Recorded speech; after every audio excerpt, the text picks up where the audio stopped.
In 29 states, openly gay and lesbian workers can be legally fired from their jobs solely because of their sexuality. What's being done to reduce discrimination in the workplace at both corporations and in small businesses? Hello, everyone, and welcome to Comcast Newsmakers. I'm Robert Trainum.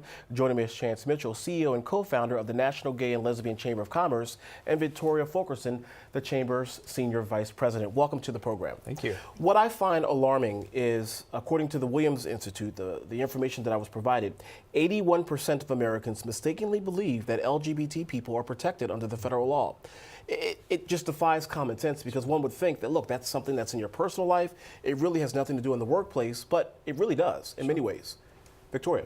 It's true, and I think it points to another recent study actually indicated that many small businesses and business owners do support those protections, employee non-discrimination policies that protect LGBT, so lesbian, gay, bisexual, and transgender workers. And we're talking about an estimated population of 7.5 million LGBT people, 1.4 million LGBT business owners. And that's probably more on the conservative side. It could be much higher than that. Chance, why is there not some type of law on the books now that says, you know what, if in fact you want to marry your partner, if in fact you do whatever you do in your personal life, you will not be discriminated against when you enter the workplace?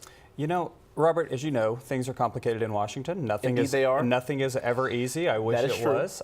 You know, we've obviously made some tremendous strides over the last couple of years, but this is still an issue that there is a logjam for, quite honestly. Do you believe that perhaps something can pass in a bipartisan way, meaning Republicans and Democrats can come to the issue and says, you know, this is not a partisan issue, this is just a human rights issue?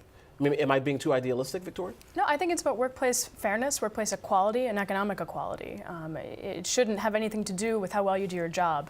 And I think that's something that really a bipartisan conversation, it would make sense for that to happen. And who does that? Is it a straight individual that perhaps maybe does this because maybe it adds, I hate to say this, more credibility? Or could it be one of the 7, if not all, of the openly gay LGBT members of Congress that we currently have in Washington, D.C.? Who facilitates that conversation? You know, I think it's all of the above, quite honestly. I mean, the more people that can engage in a constructive dialogue, I think the quicker this issue can move forward. And we certainly need our allies in Congress, but we also need allies in our families, in our churches, and our communities to help us move this issue forward. Speaking of allies, my understanding is that you have a national conference coming up in Dallas, Texas in August. Tell us more about that, Victoria. We do. July 30th through August 2nd at the Omni Dallas Hotel.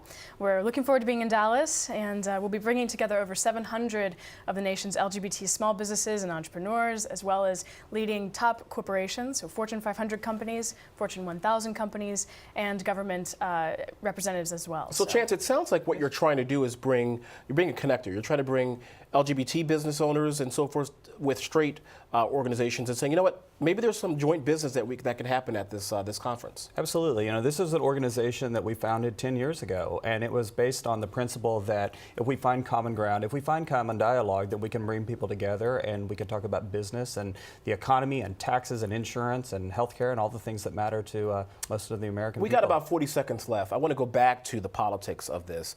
Do you believe perhaps in our lifetime, do you believe perhaps maybe the next 5 to 10 years that perhaps there's going to be the political will with Republicans and Democrats to sit down and say, you know what, let's roll up our sleeves for the dignity of human life, for the dignity of individuals that look just like you and I, that work in the workplace. Let's write this into law. Do you think that will happen? You know, I wish I had a crystal ball and could predict the future. I'm cautiously optimistic, given everything that's occurred, not only in the military, but also at the state level on equality issues. So we're cautiously optimistic. Victoria, last word, 10 seconds. I think it'll happen. I think it's just a matter of time. It's a matter of folks speaking up and coming together around community and conversation. All right, Chance and Victoria, thank you very much for joining us. Really appreciate it. And thank you for joining us for this edition of Comcast Newsmakers. I'm Robert Trainum. Have a great day, everybody. We'll see you next time. Bye-bye.